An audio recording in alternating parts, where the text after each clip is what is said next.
Welcome back. You know we love to deep dive into all sorts of things, and today it's all about a plant you might be interested in adding to your garden. Ooh, interesting. I'm all ears. Let's hear it. So it's called the Egyptian starcluster. No, that's a cool name. Right. Or Pentas lanceolata, if you want to get technical. I see. Got it. So our source material is a blog post. Okay. It's by Ang. Hmm. He's a software engineer, and he writes about all kinds of things on his site. Sounds interesting. Yeah, it is. The site is kionmeng.org. Oh, I'll have to check that out. Yeah, that's a fun one. And this post is called Notes on Gardening, Part 390. Pentas lanceolata, the star-shaped flower. Wow, 390. He must really love gardening. He does, yeah.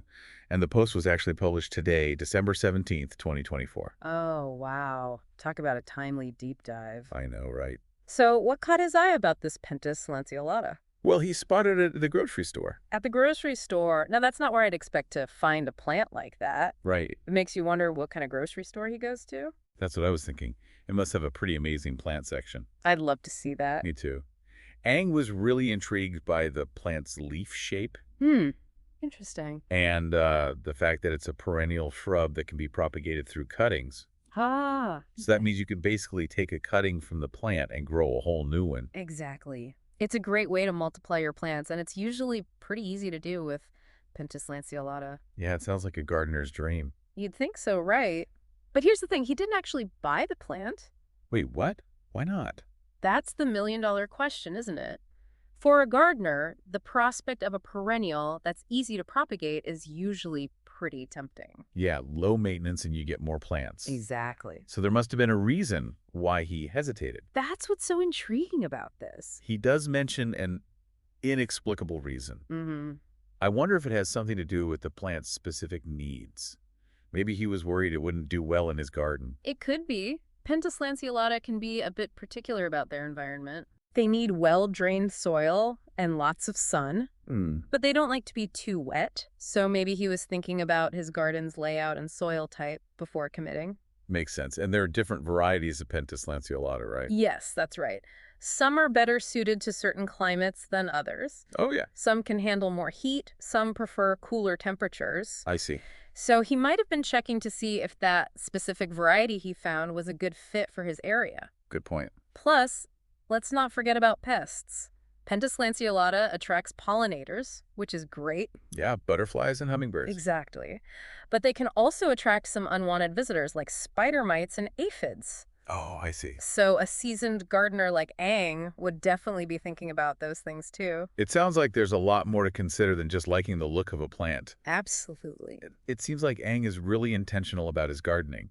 He's not just buying plants on a whim. Yeah, it's clear that he puts a lot of thought into his choices. And that brings us to this really interesting detail he mentioned, adding the Pentas lanceolata to his long-awaited plant species list. Long-awaited plant species list. Now that sounds fascinating. Doesn't it? What do you think it means?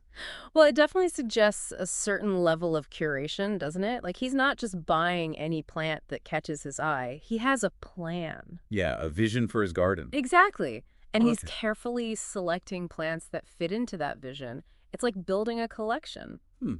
I like that analogy. So instead of giving in to impulse buys, he's thinking long-term and choosing plants that he knows he'll really appreciate. I wonder what other plants are on that list and what criteria he uses for choosing them. That's what I want to know too. It's like he's got this whole secret world of gardening going on. I know, right? It's amazing to think about the thought and care that goes into creating a garden like that. It seems like there's so much more to learn about Ang and his approach to gardening. Definitely. This simple blog post about a single plant has opened up a whole world and possibilities. It's making me rethink my own gardening decisions. Me too. Maybe it's time I started my own long-awaited plant list. This long-awaited plant species list has me really intrigued. Me too. It makes you wonder what kind of criteria Ang uses to decide which plants make the cut. Right. Like what makes a plant long-awaited? Well, it could be a plant that's particularly rare or hard to find. Maybe. Or maybe it has some unique feature that makes it stand out from other plants. Like the Pentas lanceolata with its star-shaped flowers. Exactly. But remember, he was also drawn to the plant's leaf shape. Yeah, he mentioned that specifically. So it seems like he's looking beyond just the blooms.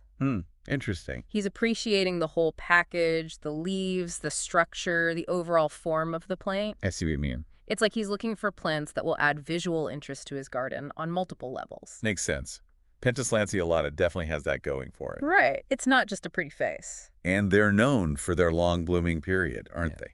That's right. So they'd provide color and interest in the garden for a good stretch of time. I bet that's a big plus for Aang. Definitely. And let's not forget, they're relatively low maintenance once they're established. Oh yeah, that's always a good thing. Especially for busy gardeners who don't have a ton of time to spend fussing over their plants. And he did mention that it's a perennial shrub. So it'll come back year after year. Exactly. Which means less work in the long run. Right. And it adds a sense of permanence to the garden. Maybe that's part of what makes it long-awaited. It's like he's choosing plants that will become a permanent fixture in his landscape.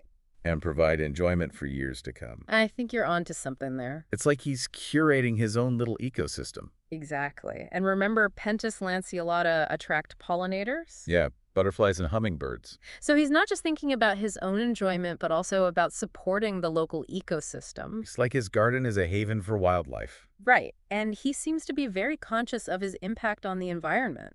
Like with his support for those organizations you mentioned earlier. Yeah, the Electronic Frontier Foundation, the Free Software Foundation, the Tor Project, Wikipedia. It's like he sees a connection between his online and offline pursuits. Interesting thought. Like his values are reflected in everything he does. And his gardening is just one expression of that. Makes sense. I'm starting to see a bigger picture here. Me too. It's like this blog post has given us a glimpse into Aang's whole philosophy on life.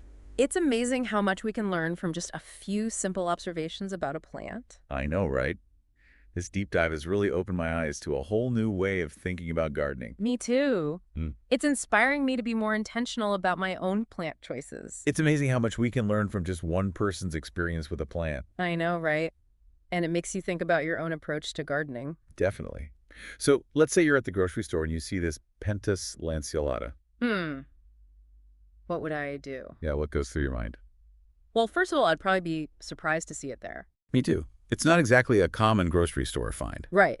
But let's say they have a great plant section like Aang's grocery store. Okay, so you're there and you see this beautiful Pentas lanceolata. I'd have to take a closer look. Of course. What are you looking for? Well, I'd want to check the overall health of the plant. Makes sense. See if the leaves are nice and green, no signs of pests or diseases. Yeah, you don't want to bring home a problem. Exactly. Then I think about where I'd put it in my garden. Placement is key. It is. Does it get enough sun? Is the soil well drained? Right. Those are important considerations. And I'd think about the other plants I have and whether the Pentas lanceolata would fit in aesthetically. You want to make sure it complements its surroundings. Exactly. So it's not a decision I'd make lightly. It sounds like you're taking a page out of Aang's book. Maybe I am. He's definitely inspired me to be more thoughtful about my gardening choices. And it's not just about the plants themselves, right? No, it's about the whole experience. The connection with nature, the creativity, the joy of watching things grow. Exactly. It's a whole process, a journey. And it can be really rewarding. Absolutely. And who knows, maybe we'll all discover our own long-awaited plants along the way. I like that. So to wrap things up, Yeah. we've learned so much from Aang and his Pentas lanceolata encounter, We've learned about the importance of being intentional with our plant choices. considering their needs, their history, their impact on the environment. And we've learned that gardening is more than just a hobby. It's a way to connect with nature and express ourselves. It's a source of joy, creativity, and wonder. So thanks for joining us on this deep dive. It's been a pleasure. And happy gardening, everyone.